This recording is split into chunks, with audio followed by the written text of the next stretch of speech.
എന്നും റേഷൻ തരി തന്നെ. എനിക്ക് തിന്നാൻ വയ്യ. എന്റെ കൂട്ടുകാരന്മാരുടെ ഒക്കെ വീട്ടിൽ എന്ത് നല്ല അരിയാ. അനക്ക് എത്ര നേരമായിട്ടാ ചോറ് വന്നിട്ട്? ഇത്ര നേരമായിട്ട് എന്താ ഇല്ലാത്ത? ഇത് ചോറ് വേണ്ട. ഈ ഭക്ഷണം കിട്ടുമോ? ഞാൻ ബിരിയാണി കഴിച്ചിട്ട്. ഓന്റെ വാപ്പ ഗൾഫിലാ. നിങ്ങളുടെ അമ്മ കൂലിപ്പണിക്ക് പോയിട്ടാണ് നമ്മളെ നോക്കുന്നത്. എനിക്ക് തിന്നാൻ വയ്യ.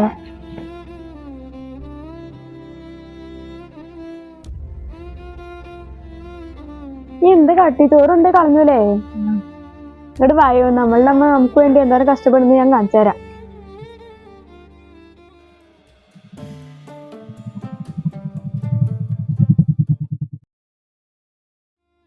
ചേച്ചി കുറേശ്ശെ നിറച്ചാൽ മതി, കുറേശ്ശെ ഏറ്റിയാൽ മതി. മതി പിടിച്ചോളി, കുറേശ്ശെ ഏറ്റിയാൽ മതി.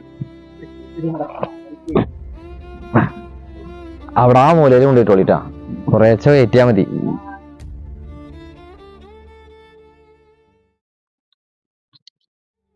അല്ല ചേച്ചിയെ, എന്തൊരു ക്ഷീണം പോലെ. ഉച്ചക്ക് ഭക്ഷണം ഒന്നും കഴിച്ചില്ല. കുറച്ച് റേഷന്റെ അരി ഉണ്ടായിരുന്നു, അത് വെച്ചിട്ട് കുട്ടികൾക്ക് അവിടെ വെച്ചിട്ട് പോകുന്നുണ്ടായി. അപ്പൊ ഉച്ചക്കൊന്നും തിന്നില്ല? ഒന്നും കഴിച്ചില്ല മോനെ. ഈ കൂലി കിട്ടിയിട്ട് വേണം റേഷൻ കടയിൽ പോവാൻ. എന്നിട്ട് അരി വാങ്ങി കൊടുത്തിട്ട് വേണം വെച്ചിട്ട് കുട്ടികൾക്ക് കൊടുക്കണമെങ്കിൽ. മോലാളി വരുന്നുണ്ട്.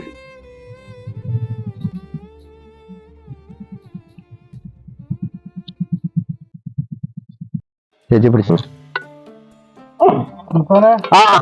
അത് കഴിഞ്ഞു. ഞാനേ അവിടുത്തെ പണി കഴിഞ്ഞിട്ട് ഇപ്പോൾ വന്നോളൂ. അവിടുത്തെ പണി കഴിഞ്ഞിട്ട് ഏറ്റി കൊടുക്കാനേ രണ്ടാളല്ലേ ഉള്ളൂ, സഹായിക്കാൻ വേണ്ടി വന്നേ. നാളെ നമുക്ക് അവിടെ ഇത് വെക്കണം കേട്ടോ. ആയിക്കോട്ടെ ആയിക്കോട്ടെ, ചെയ്യാം. അതാ അമ്മ. എന്താ ചേച്ചി മുഖത്തൊരു വല്ലായ്മ? എന്തേലും അസ്വസ്ഥത ഉണ്ടോ?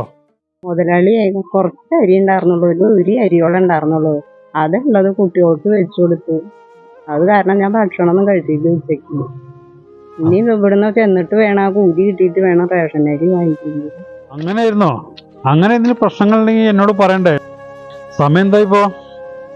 4 മണി. നിങ്ങളൊരു കാര്യം ചെയ്യോ, പണി നിർത്തിക്കോളൂ. 4 മണിയിലായിട്ടുള്ളൂ. അല്ല എടുത്ത് വെക്കണ്ട. അത് ഇവിടെ ഒന്ന് കുട്ടി ഇതെടുത്ത് വെച്ചോളൂ. നിങ്ങളൊരു കാര്യം ചെയ്യോ, എന്നാ കൂലി പിടിച്ചോളി. എന്നിട്ടേ ആ കുട്ടികളെ കൂട്ടിയിട്ടേ പോയിട്ട് റേഷൻ പടിയെ പോയിട്ട് സാധനം മേടിച്ചോളൂ കേട്ടോ.